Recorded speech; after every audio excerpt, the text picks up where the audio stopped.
အားလုံးပဲမင်္ဂလာပါဒီနေ့ကျွန်တော်ကပေးပင်နဲ့ပတ်စံထုတ်လို့ရပြီးတော့ KP ဝီပင်နဲ့တိုင်းမြန်မာကိုပြန်ချင်းလို့ရမယ် game နှစ်ခုနဲ့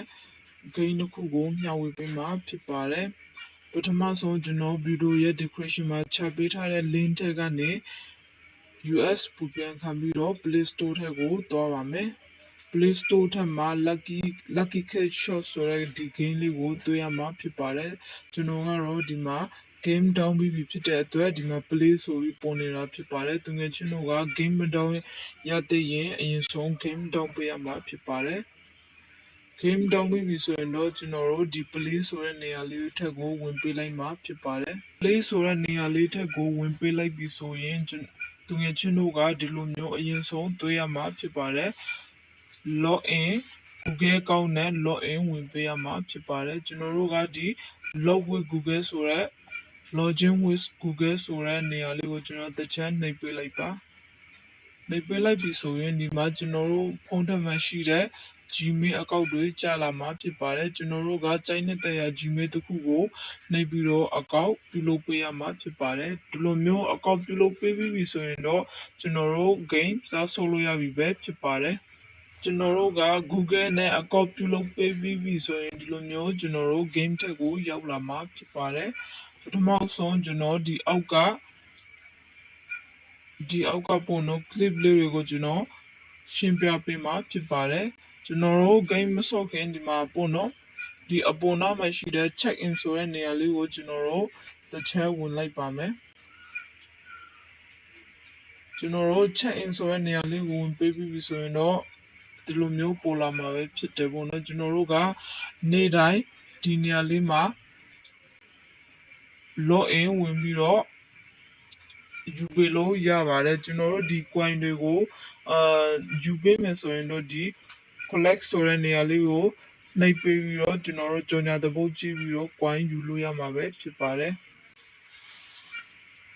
ဆက်ပြီးတော့ကျွန်တော်တို့ကဒီ spin အောက်မှာရှိတဲ့ spin ဆိုတဲ့နေရာလေးကိုကျွန်တော်တို့တစ်ချက်ဝင်ပေးလိုက်ပါမယ် spin ဆိုတဲ့နေရာလေးတွေကိုရောက်လာပြီဆိုရင်တော့ကျွန်တော်တို့ကဒီပေါ့နော် get reward ဆိုတဲ့နေရာလေးကိုကျွန်တော်တို့တစ်ချက်နှိပ်ပေးပြီးတော့ကြော်ညာတပုတ်ကြည့်ပြီးတော့ coin တွေယူလို့ရမှာဖြစ်ပါတယ်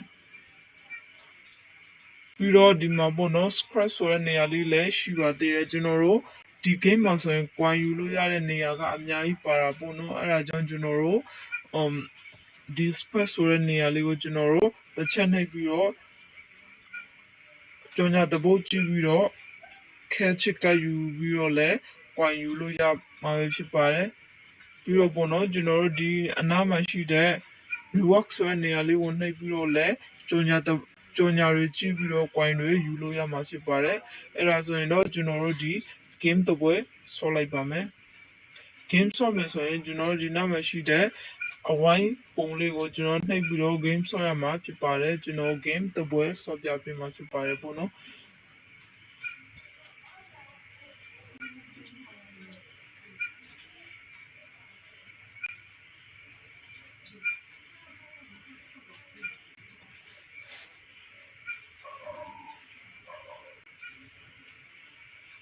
game တစ်ပွဲဆော့ပြီးတာနဲ့ကျွန်တော်တို့ကဒီ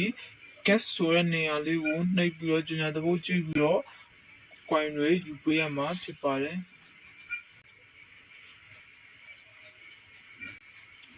ဒီလိုမျိုးကျွန်တော်တို့ကကြော်ညာတပုတ်ကြည့်ပေးပြီးပြီဆိုရင်ဒီမှာပေါ့နော် collect ဆိုတဲ့နေရာလေးကိုနှိပ်ပြီးတော့ကျွန်တော်တို့ coin တွေယူလို့ရပြီပဲဖြစ်ပါတယ်ဒီလိုပေါ့နော်ပြီးတော့ဒီနောက်ထပ် game ကစားမယ်ဆိုရင်ဒီ next ဆိုတဲ့နေရာလေးကိုနှိပ်ပြီးတော့ game ကစားလို့ရပါတယ်ကျွန်တော်တို့ပေါ့နော်ဒီမှာဒီဘေးကတစ်တာဝိုင်းလေးကိုသူငယ်ချင်းတို့နှိပ်ပြီးတော့လဲဒီအဝိုင်းလေးပြင်ပေါ့နော်တစ်တာအဝိုင်းလေးပြင်ကျွန်တော်တို့က coin တွေယူလို့ရပါတယ်ဆိုပေါ့နော်ကျွန်တော်တို့ဒီတစ်တာဝိုင်းလေးပြင်ပြီဆိုရင်ကျွန်တော်တစ်တာလေးကိုဖွင့်ပြီးတော့ဒီမှာကြော်ညာတပုတ်ကြည့်ပေးပြီးတော့လဲ coin ရှာလို့ရပါတယ်ဒီ game လေးကပေါ့နော် coin ပေးတဲ့နေရာတော်တော်လေးများပါတယ်ဒီမှာသူငယ်ချင်းတို့မြင်တဲ့အတိုင်းဒီအပေါ်မှာ invite sign လေးကိုသူငယ်ချင်းတို့တွေ့မြင်ရမှာပဲဖြစ်ပါတယ်ဒီ invite sign လေးကိုနှိပ်ပြီးတော့ကျွန်တော်ကအဲ့လို game ကစားပေးပြီဆိုရင်ဒီမှာပေါ့နော်သူငယ်ချင်းတို့ကဒီ invite sign လေးနေရာကိုကျွန်တော်တို့တစ်ချက်ဝင်ပေးလိုက်ပါမယ်ကျွန်တော်တို့ဝင်ပေးပြီဆိုရင်ကျွန်တော်တို့ဒီမှာinvite နေရာမှာကျွန်တော်ယူပြီးပြီဖြစ်တဲ့အတွက်ဒီနေရာမှာဘာမှမပေါ်ဘူးပေါ့နော်သူငယ်ချင်းတို့မှာဆိုရင်ဒီနေရာမှာဒီလို invite ကိုဖြည့်လို့ရတဲ့ဟာပေါ်လာမှာပဲဖြစ်ပါတယ်ကျွန်တော်ကတော့ဖြည့်ပေးပြီးပြီဖြစ်လို့ဒီမှာ coin 1000ရတာပဲဖြစ်ပါတယ်ပေါ့နော်ဒီမှာကျွန်တော် coin 1000ရပါတယ်ပေါ့နော်ဒီမှာကျွန်တော်က game ကိုတပွဲပဲဆော့ရသေးတယ်ပေါ့နော်ဒီမှာရပါတယ်သူငယ်ချင်းတို့ကဒီမှာကျွန်တော်ရဲ့ invite code လေးကိုကျွန်တော်ရဲ့ဒီ invite code လေးကိုသူငယ်ချင်းတို့ကဒီနေရာမှာဖြည့်လိုက်မယ်ဆိုရင်ပေါ့နော်coin 1000သူငယ်ချင်းတို့ကရမှာပဲဖြစ်ပါတယ်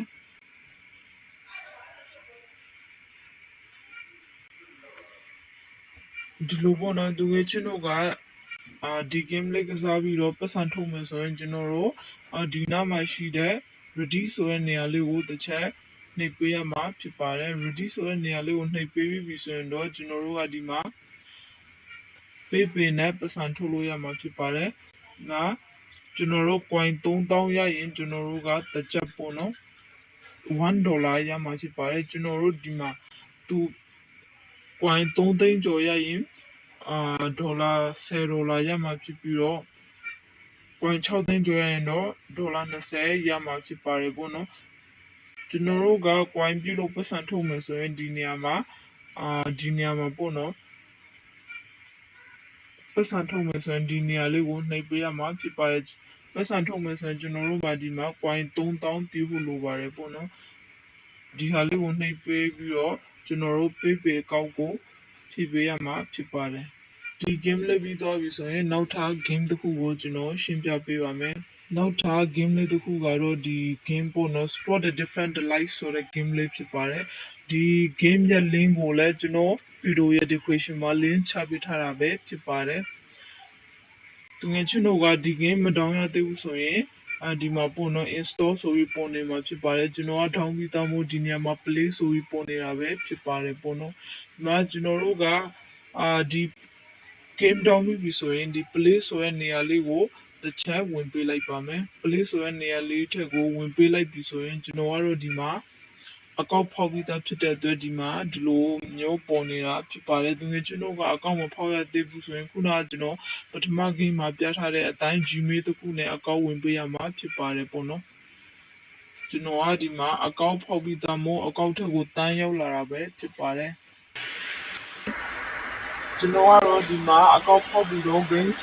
ဆော့ထားတာဖြစ်တဲ့အတွက်ကျွန်တော်မှာဒီမှာ level 24ကိုရောက်လာပြီပဲဖြစ်ပါတယ်ကျွန်တော် coin ကကျွန်တော်မှာ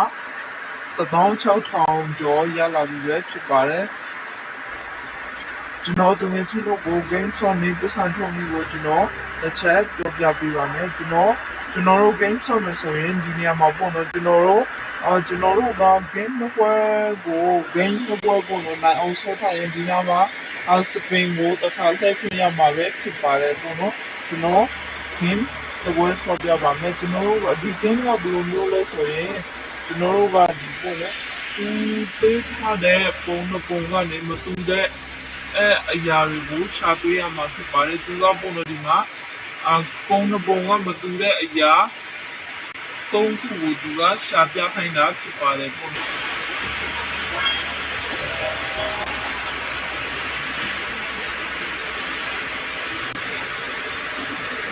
ကျွန်တော်တို့ gain တစ်ပွဲနိုင်ပြီဒီလိုပေါ့နော်ကျွန်တော်တို့ gain တစ်ပွဲနိုင်ပြီဆိုရင်ကျွန်တော်တို့ကဒီမှာသူက point ပေးထားပါတယ်ဒီမှာကျွန်တော်တို့သူပေးထားတဲ့ coin ကိုပေါ့နော်ကျွန်တော်တို့ကဒီမှာclaim 5x ဆိုပြီးတော့ငါးဆောက်ကိုယူပေးရမှာဖြစ်ပါတယ်ဒီမှာကျွန်တော်ကgame ကိုလည်းမဝင်တာဖြစ်တဲ့အတွက် coin ကို190ပဲရတယ်ပေါ့နော်ငါးဆောက်ယူရင်950ရမှာပဲဖြစ်ပါတယ်ဒီနေ့ချင်းတို့ကနေ့တိုင်းဝင်ကစားပေးရင် coin 1000ကျော်ရရှိမှာဖြစ်ပါတယ်ကျွန်တော်တို့ဒီclaim 5x ဆိုတဲ့နေရာလေးကိုနှိပ်ပြီးတော့ကြော်ညာတပုတ်စီးပြီးတော့ coin 9ဆယူလို့ရပါတယ်ကျွန်တော်ကတော့မချိပြတော့ပါဘူးပေါ့နော်ဒီ claim ကိုပဲယူလိုက်ပါမယ်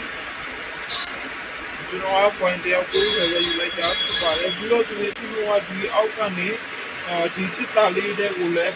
ဒီတက်တာပြန်နေတဲ့တက်တာလေးထက်ကိုဝင်ပြီးတော့လဲကြော်ညာတပုတ်ကြည့်ပြီးတော့ point တွေဒီလိုရမှာဖြစ်ပါတယ်ပေါ့နော်ကျွန်တော်တို့က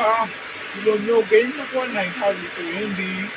အောက်က spin တခါလှည့်ပြီးတော့လဲ point ရှာလို့ရပါတယ်ဒီမဲ့ကျွန်တော်ကဒီ game ထက်ကပတ်စံထုတ်မှုဆိုရင်ဒီ big withdraw ဆိုတဲ့နေရာလေးကိုတစ်ချက်နှိပ်ပေးရမှာပဲဖြစ်ပါတယ် withdraw ဆိုတဲ့နေရာလေးကိုနှိပ်ပေးလိုက်ပြီဆိုရင်ဒီမှာပေါ့နော်သူက point 3သိန်းရရင်ဒေါ်လာ$3ပေါ့နော် point 5သိန်းရရင်$5ရမှာဖြစ်ပါတယ်ပေါ့နော်ဒီမဲ့ကျွန်တော်က point ဒီလိုပတ်စံထုတ်မယ်ဆိုရင်ချက်ဒီပတ်စံထုတ်မယ်ကိုပတ်စံထုတ်မယ်ပမာဏကိုအမှန်ချစ်ပြီးပေးပြီးတော့ဒီ pay ဆိုတဲ့နေရာလေးမှာတစ်ချက်အမှန်ချစ်ပေးရမှာဖြစ်ပါတယ်ချစ်ပေးပြီးတော့ဒီအောက်မှာရှိတဲ့ cash now ဆိုတဲ့နေရာလေးကိုနှိပ်ပြီးတော့ပတ်စံထုတ်လို့ရမှာဖြစ်ပါတယ်တကယ်လို့ဒီကျွန်တော်မှာ pay အကောင့်မရှိရင်လည်းကျွန်တော်အကောင့်နဲ့ထုတ်လို့ရပါတယ်ပေါ့နော်ဒီ game နဲ့တစ်ခုကတော့ပတ်စံမှတကယ်ပြီးတဲ့အခုတော့တန်းရောက်တဲ့ game လေးတစ်ခုပဲဖြစ်ပါတယ်ပေါ့နော်